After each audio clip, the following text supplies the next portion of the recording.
I'm doing fantastic. It's actually really weird to be back here. But, so, as Mrs. Eller said, my name is Mitch Moyer. I graduated here back in 2011, which seems like a really long time ago, but I just got asked by one of the teachers if I had a hall pass, so apparently it wasn't that long ago. So today, I'm talking to you because whenever I was sitting here in this class, I had no idea what I wanted to do in college. I had no idea what major I wanted to be or what research I would go on to do. And I didn't even know that the research was offered in college. I didn't know kids did research in college. So I thought it'd be good to come in here and tell you guys just a little bit about it so you guys have the familiarity with it that I never had. So I want to start with this quote by the philosopher Bertrand Russell up here that says, "The universe is full of magical things, patiently waiting for our wits to grow sharper." And the reason I included this quote is because it really captures the essence of what research is all about. Research is all about answering life's biggest questions. And we, as scientists, we use research to answer these questions, and then we apply them to the world in order to make it a better place. So all of you sitting here with studying AP chemistry right now, maybe you guys know all about atoms and electrons and all those things now, but maybe a few hundred years ago, we didn't even know what an atom was. We didn't know what an electron was. So but through research, we were able to make all these discoveries, and everything you're learning about in school now was discovered through research. So it's clearly important, and we can use the knowledge that we get through research in making healthcare better or technology better and just things like that. So as I alluded to before, research isn't a one and done thing. It is a process. But how many of you know what the scientific method is? Most of the class. So you guys are actually, without even knowing it, kind of familiar with how research works. We use the scientific method in order to make observations. First, we make observations about the world and coming up with a question about it. We look at a system, and maybe I'm in neuroscience, so that's studying the brain. So maybe I might look at a brain region and say, I wonder what this brain region does. And then based on the observations of maybe the brain regions around it, maybe this brain regions between the visual cortex, which is just the region responsible for seeing things, and the motor cortex, which would be the region responsible for making movements. So maybe based on that, I would come up with a hypothesis that maybe my brain region is something involved in hand-eye coordination, for example. Just something that has to integrate both sight and movement. So in answering whether or not my hypothesis is right, though, we have to prove it somehow. So we design an experiment that is designed to see whether or not the hypothesis is right. And this experiment I'll go into a little bit about later, but we collect data from it that we can use to interpret whether or not the hypothesis was right, and then we can put it in the context of science that we know today. So I want to go into the experiment in particular because as an undergraduate, you guys are soon going to be going to college, for the majority of you probably. And so undergraduates, we usually do the experiment portion of the research project. The lab coordinators are usually the ones that come up with the questions and the hypotheses and those things, but we tend to focus on this part. So in any lab, the procedure can vary a lot, even within the same field of science, maybe biology, but in general, we all follow the same layout. So basically what we do is we take a system that we don't know about, and we make a change in it. And after we make that change, we see, okay, how is the rest of the system affected by that? So that's what the independent variable is, the thing we're changing, and the dependent variable is the effect we're seeing on the rest of the system. And so in research, we have these two groups. It's called an experimental group and a control group. The experimental is just the group that we are actually putting the manipulation to. And the control group, we just leave it the same, and we put it through the same test, though.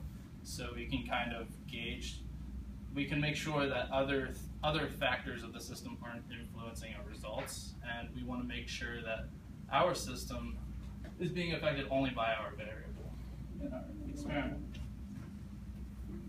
Alright, well, in helping you guys visualize this, I came up with a fun little example. So everyone likes pizza, right? Pizza's great. So our hypothesis we could come up with, we want to see whether or not pizza makes students feel better in class. If giving them a slice of pizza before class starts would help them feel a little better. So maybe we would want to have two groups out of Mrs. Sellers' 3 AP classes this semester. We'll make you guys the experimental group because we want to give you the pizza, right? So you guys will be the pizza group, and maybe another one of our classes we won't give any pizza to. Then from there, afterwards, we can give you guys a survey when you're done eating the pizza and seeing how your guys' mood are. And based on that, we would probably hypothesize, based on common sense, that you guys would feel a little bit better than the other class because you just had pizza, right? So that's a little fun example, but it's basically how research works. We make one small change, maybe giving you guys a slice of pizza, and seeing what happens, your guys' mood. Alright, well, now that we know a little bit more about research, I'll go into just a little bit about what kind of research students do. So, as students, most students in the science fields do some sort of research project at some point in their lives. And the variety of this research is pretty extensive based on what you're interested in. Even within one field, say biology or chemistry, for example, it's pretty widespread what kind of research you could do. But typically it is done in the major just because students tend to know more about their majors as opposed to maybe a biology major doing a chemistry research project. But if you have the knowledge and you have the interest in, say, that chemistry project, you could still do a chemistry thing. There's nothing stopping you. But the hardest part, probably, of getting into research isn't actually getting into the lab once you know it, because all you really have to do is ask the professor, then they might sub an interview or something, then you'll be in. But it's finding out what you're actually interested in. That took me somewhere around 3 years to actually figure out. But once you break it down, there's a lot of ways of doing that. You can look online for it. Most colleges have like a faculty directory in each major that you can look at the web page and see what kind of research is being offered at the university. Or if you have a teacher in one of your classes that you like, say, I think we all like Mrs. Sellers, right? Well, if you really like Mrs. Sellers, you could go up and ask her at the end of class, hey, what kind of research are you doing? And she would tell you a little bit about it, and if it sounds like something you want to do, then maybe you can ask if you could work in her lab.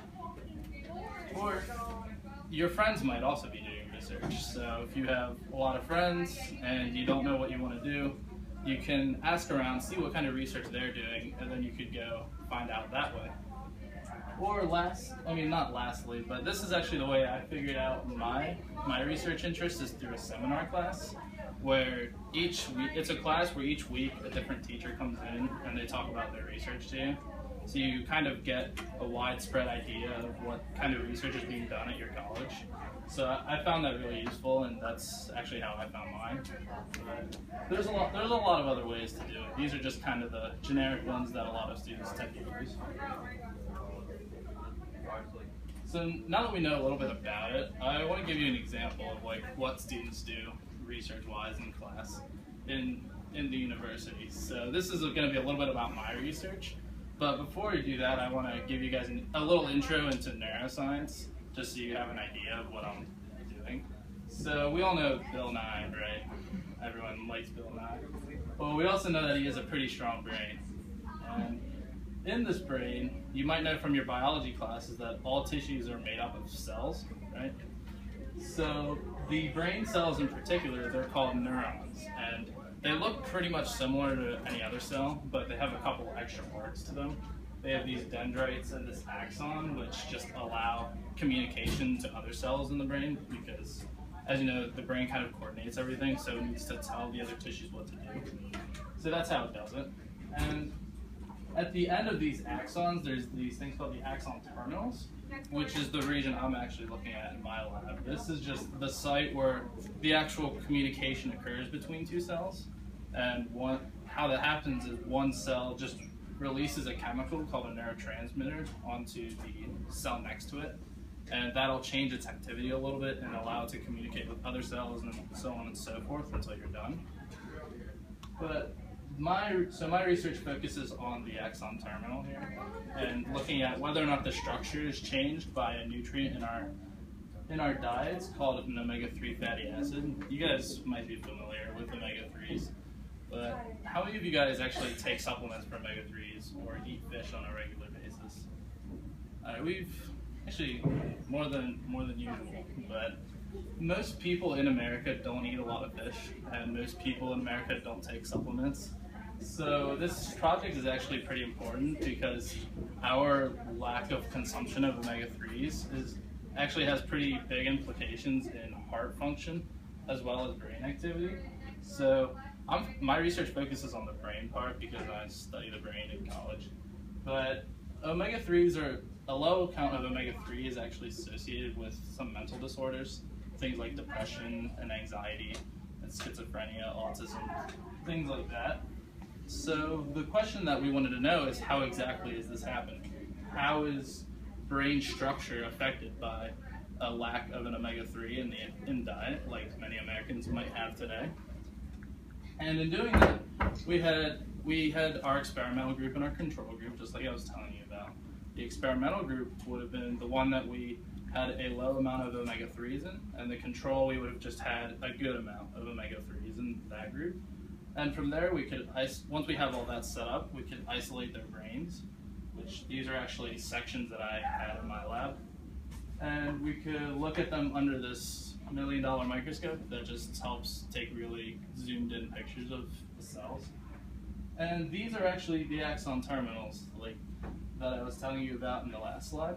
So we wanted to measure the differences in structure between the omega-3 group and the deficient group, which we could do by taking pictures of the cells.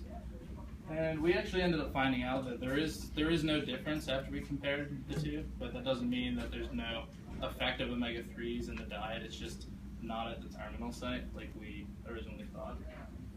But this is just an example. Many students do many other kinds of research in college, and that's just an example. So that's really all I have for you, but my take-home message would be to be very proactive in your research. Because whenever I first got to college, I wasn't at all, and I kind of wish I was, because doing research is a pretty great thing. Even as a college student, you can have a huge impact on what we know about science, and that impact can possibly lead to an invention or a health care improvement that could save a life someday. So that's pretty much all I have for you. Does anyone have any questions? Yeah. Do you go to Pitt? Yeah, I do. My last semester is actually this semester, and I'm planning on going to med school after that. I'm in the process of applying right now. Yeah. Where do you want to study med school?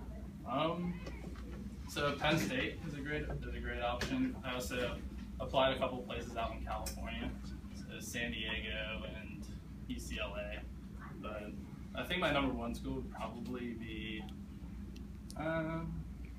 maybe Penn State. But yeah. Any other questions? All right, that's it. Thank you guys.